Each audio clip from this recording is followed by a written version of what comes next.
Hello everyone, good morning. Myself Vishwanath, welcome to EMIT. आज हम इस क्लास में ईबे बिल लेकर बात करेंगे। जैसे आप लोगों ने देखे होंगे कि अगर आप 50,000 के ऊपर का वैल्यू का कोई भी सामान ट्रांसपोर्ट करवाना चाहते हैं तो ट्रांसपोर्टेशन के लिए आपको जो डॉक्यूमेंट जरूरत है वो है हमारा ईबे बिल। जैसे कि आप डेस्कटॉप में देख पा रहे हैं, ये हमारा एक ईबे बिल का डिटेल है जो आपको मैं अभी दिखा रहा हूं। इस तरीके से ईबे बिल होता है जो हमारा सामान ट्रांसपोर्टेशन के लिए जरूरत पड़ता है। अब ये बनता कैसे है, कैसे होगा, ये चीज हम आज आपको यहाँ पर सिखाने वाले हैं।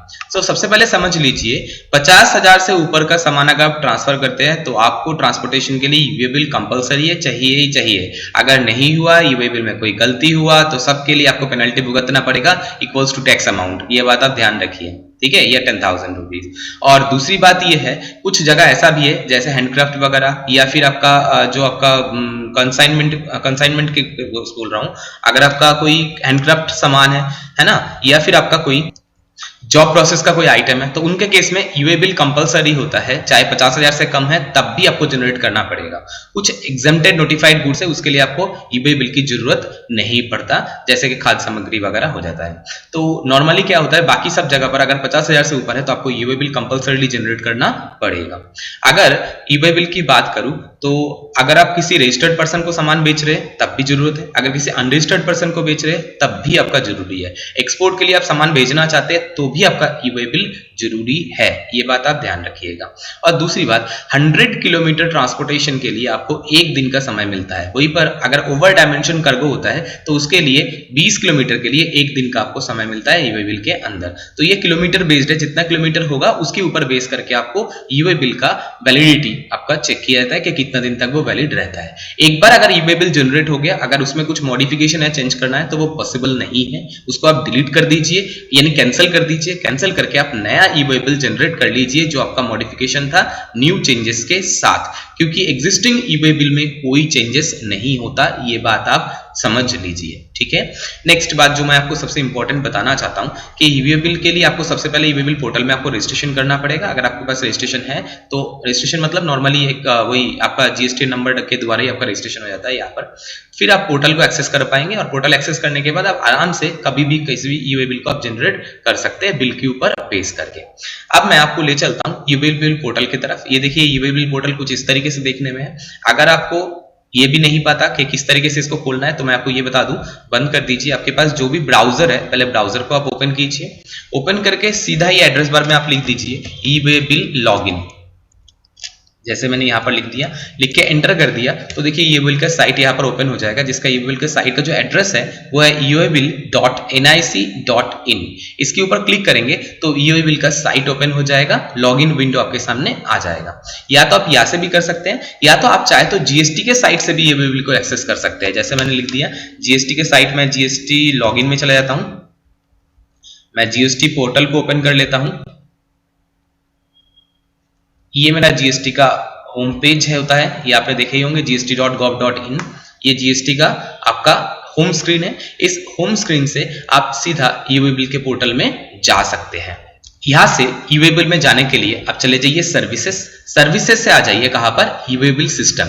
इसके ऊपर क्लिक करेंगे तो भी आपके सामने वही विंडो आ जाएगा, बट उससे पहले एक विंडो बीच में और आएगा, जिस विंडो से आपको डिफरेंट ईबे बिल के साइट में या एक्ट के साइट में, किसी और साइट में आप जाना चाहते हैं, उसका लिंक भी आपको यहाँ पर दे रखा है। आपको अगर ईबे बिल में जाना है, यहाँ पर देखिए लिखा हुआ है click here to go to the e way bill portal. इसके ऊपर क्लिक करते ही यहाँ पर प्रोसीड का ऑप्शन आ जाएगा। प्रोसीड में क्लिक जब भी आप करेंगे तो सीधा आपको वो लिंक पेज यानी ईबे बिल पोर्टल में आपको ले जाएगा। ईबे बिल का पोर्टल आपके सामने ओपन हो गया। यहाँ से आप लॉगिन कैसे करेंगे, सीधा लॉगिन बटन में आप क्लिक कीजिए। जब भी आप लॉगिन बटन में क्लिक करेंगे, देखिए आपके सामने ये यूजर एंड पासवर्ड आपसे पूछा जा रहा है। आप यूजर पासवर्ड एंटर करिए और कैप्चा डालिए, आप ईबे बिल पोर्टल में लॉगिन हो जाएंगे। तो चलिए मैं अपना आईडी पासवर्ड यहाँ से डाल देता हूं। मैंने आईडी पासवर्ड डाल दिया।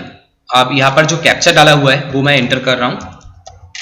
देन लॉगिन में मैंने क्लिक कर दिया तो मेरा लॉगिन हो जाएगा, ठीक है। ये देखिए आप मेरा लॉगिन हो गया, ठीक है। अगर आप पासवर्ड चेंज करना चाहते हैं तो यहाँ पर एग्जिस्टिंग पासवर्ड देके नया पासवर्ड डाल सकते हैं, बट मुझे चेंज नहीं करना तो मैं इस विंडो से एग्जिट कर जाऊंगा। कैसे, एग्जिट से। एग्जिट करेंगे तो बाहर नहीं आएंगे, साइट में ही रहेंगे, बट आपका पासवर्ड चेंजिंग विंडो से आप बाहर चले जाएंगे। अब मुझे नया ईबे बिल चाहिए तो सीधा आप यहाँ पर ईबे बिल में जाइए। ड्रॉप डाउन बटन में क्लिक करिए। यहाँ पर देखिए लिखा हुआ है जनरेट न्यू, जनरेट बल्क, अगर बल्क में करना चाहते हैं। पार्ट बी, इसमें ईवे बिल में दो पार्ट होता है, एक तो पार्ट ए, एक पार्ट बी। पार्ट बी में आपका व्हीकल डिटेल डालता है और पार्ट ए में आपका कंसर्न कंसर्नी का डिटेल डालता है। तो पार्ट बी अगर आप अपडेट करना चाहते हैं, ऐसे अपडेट कर सकते हैं, ठीक है। वैलिडिटी एक्सटेंड वगैरह करना है किसी कारण से, तो वो भी आप यहाँ से कर सकते हैं। कैंसिल करना चाहते हैं, कैंसिल भी कर सकते हैं। ईवे बिल का प्रिंट आउट लेना है, वो भी आप यहाँ से कर सकते हैं। चलिए मैं आपको ईवे बिल बना के दिखाता हूं। तो जनरेट न्यू ऑप्शन में क्लिक करते ही देखिए मेरे सामने ईवे बिल का पोर्टल ओपन हो गया। यहां से मैं ईवे बिल क्रिएट कर सकता हूं। अब देखिए यहाँ पर कुछ डिटेल मैंडेटरी आपसे पूछा जा रहा है। एक तो सबसे पहले ये पूछ रहा है सप्लाई का टाइप कौन सा है, आउटवर्ड सप्लाई है, इनवर्ड। आउटवर्ड मतलब होता है क्या, अगर हम सेल कर रहे हैं तो यानी सप्लाई आउट हो रहा है तो, और सप्लाई इन हो रहा है तो उसके इसमें हम क्या करते हैं, इनवर्ड सप्लाई लेते हैं। यानी ईवे बिल जो होता है वो आपका सेलर भी क्रिएट कर सकता है, परचेजर भी क्रिएट कर सकता है, इवन जो ट्रांसपोर्टर होता है वो भी क्रिएट कर सकता है। बट ध्यान रखिएगा गोडाउन से सामान बाहर निकलने से पहले ईवे बिल उसमें जरूर होना चाहिए, नहीं तो ईवे बिल के बिना गोडाउन से सामान बाहर नहीं जा सकता। इसीलिए कोई भी एक जना के द्वारा, कम से कम कोई भी एक जना, चाहे वो सेलर हो, चाहे वो परचेजर हो, चाहे वो ट्रांसपोर्टर हो, कोई भी एक जना ईवे बिल को जनरेट कर सकता है, कोई दिक्कत नहीं है। तो हमारे लिए सेल था, आउटवर्ड सप्लाई था, तो हमने आउटवर्ड सप्लाई यहां पर ले लिया। नेक्स्ट आपको यहाँ पर सब टाइप पूछ रहा है। अगर आप सप्लाई के लिए अगर सप्लाई सिलेक्ट कीजिए, अगर आप एक्सपोर्ट करना चाहते हैं आप एक्सपोर्ट को सिलेक्ट कीजिए, अगर आप जॉब वर्क पर्पस में कर रहे हैं तो जॉब वर्क पर्पस में।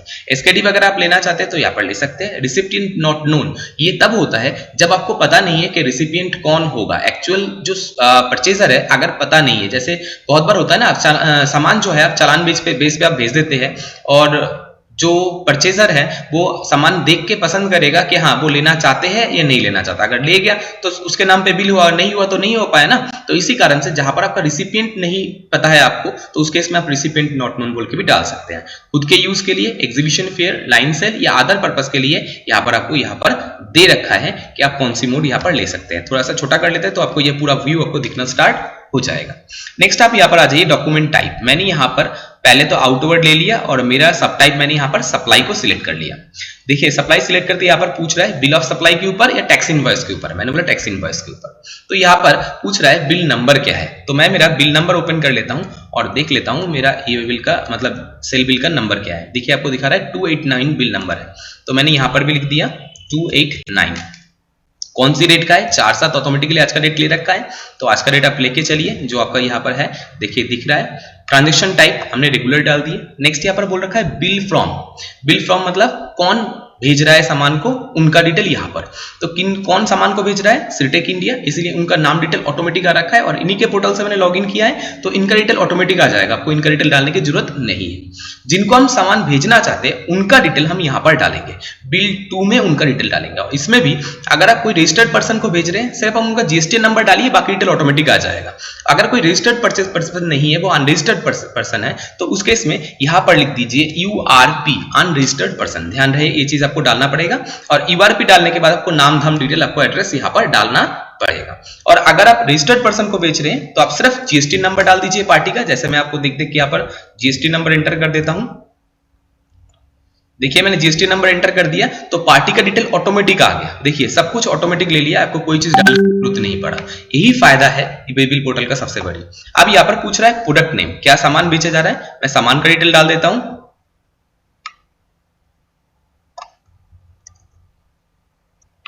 ठीक है, डिस्क्रिप्शन भी मैंने वही डाल दिया। HSN कोड कंपलसरी है, HSN कोड डालना पड़ेगा। कितने क्वांटिटी भेजा जा रहा है, 8 पीस, मैंने टोटल 8 पीस डाल दिया। अलग अलग यूनिट होता, अलग अलग सामान होता तो डाल सकते थे। पीस में है तो यूनिट भी आपको यहाँ पर डालना पड़ेगा। और यूनिट का EQC कोड यहाँ पर जिस तरीके से है उसी तरीके से आपको डालना पड़ेगा। अपने हिसाब से आप क्वांटिटी कोड नहीं डाल सकते हैं। देखिए यहाँ पर सारे यूनिट क्वांटिटी कोड ऑलरेडी पहले से यहाँ पर अवेलेबल है। जैसे किलोग्राम के लिए केजीज ऑलरेडी अवेलेबल है, वैसे ही नॉस नंबर के लिए एनओएस ऑलरेडी अवेलेबल है, पीसेस के लिए पीसीएस ऑलरेडी अवेलेबल है। तो जो है आपको वही डालना पड़ेगा, अपने हिसाब से आप नहीं डाल सकते। टैक्सेबल वैल्यू कितना है, अब टैक्सेबल वैल्यू यहाँ पर एंटर कर दीजिए। 64,000 मेरा टैक्सेबल वैल्यू है, मैंने डाल दिया यहाँ पर 64,000। जीएसटी रेट यहाँ पर पूछ रहा है, 18% जीएसटी रेट का सामान है, 18% जीएसटी डाल दिया तो जीएसटी वगैरह डिटेल आ गया। टोटल बिल अमाउंट भी दिखना स्टार्ट हो गया, मेरा काम हो गया। अब इसके बाद आ जाइए यहाँ पर ट्रांसपोर्टर डिटेल। देखिए यहाँ पर किलोमीटर, कितना किलोमीटर ऑटोमेटिक ले रखा है, 161 किलोमीटर इसने खुद ने लिया है। अगर आपको लगता है नहीं इससे ज्यादा है तो आप यहाँ पर मैनुअली एंटर कर सकते हैं। वैसे ये ऑटोमेटिक ले लेता है, पिन बेस्ड के ऊपर डिस्टेंस ये खुद ही कैलकुलेट कर लेता है। ट्रांसपोर्टर आईडी आपको जरूर से डालना पड़ेगा पार्ट बी के लिए, ताकि ट्रांसपोर्टर का डिटेल आ जाए। ट्रांसपोर्टर का जीएसटी नंबर आप यहां पर एंटर कर दीजिए।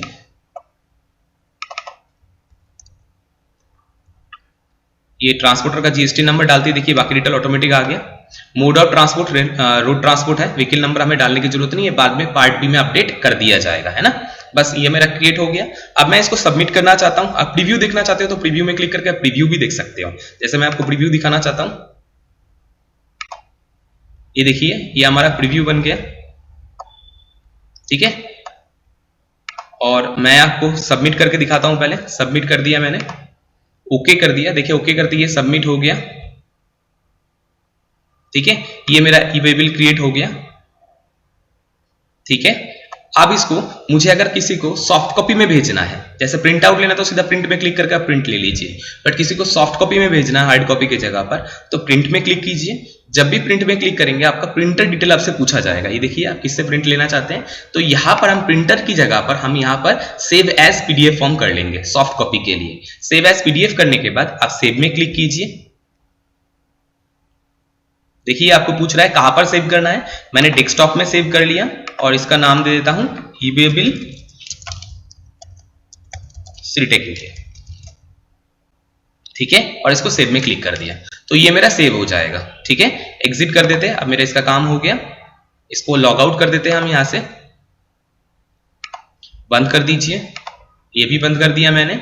आप देखिए ये बिल सिस्टम, ये देखिए सीटेक के नाम से ये बिल आपका दिख रहा है। डबल क्लिक कीजिए तो आपका वो ई-वे बिल ओपन हो जाएगा, ये देखिए। अब इसको किसी को भी भेजना है, आप बाई व्हाट्सएप बाई मेल कैसे भी आप भेजना चाहें आप इसको भेज सकते हैं। इस तरीके से हम ई-वे बिल जनरेट करेंगे। अनरजिस्टर्ड पर्सन के लिए आप ई-वर्पी डालिए। अनरजिस्टर्ड के जगह पर अगर आपको रिसिपिएंट नहीं पता है तो उस केस में आप रिसिपिएंट नॉट नोन ऑप्शन आप ले सकते हैं। तो ये सारे चीज था आपका ई-वे बिल के लिए जो सबसे इंपॉर्टेंट होता है। और सेम कहानी अगर आप एक्सपोर्ट वगैरह कर रहे हैं तो एक्सपोर्ट के केस में एक्सपोर्ट डिटेल आप सिलेक्ट कर लीजिए और उसमें भी पार्टी का डिटेल में जीएसटी नंबर की जगह पर जहां पर जीएसटी नंबर मैंने डाला था वहां पर भी आपको यूआरपी यानी अनरजिस्टर्ड पर्सन ही डालना पड़ेगा, ठीक है। चलिए, तो ये था हमारा ई-वे बिल रिलेटेड डिटेल। अगर आपको कोई दिक्कत है तो आप डाउट सेशन में इसको पूछ सकते हैं। थैंक यू, जय हिंद।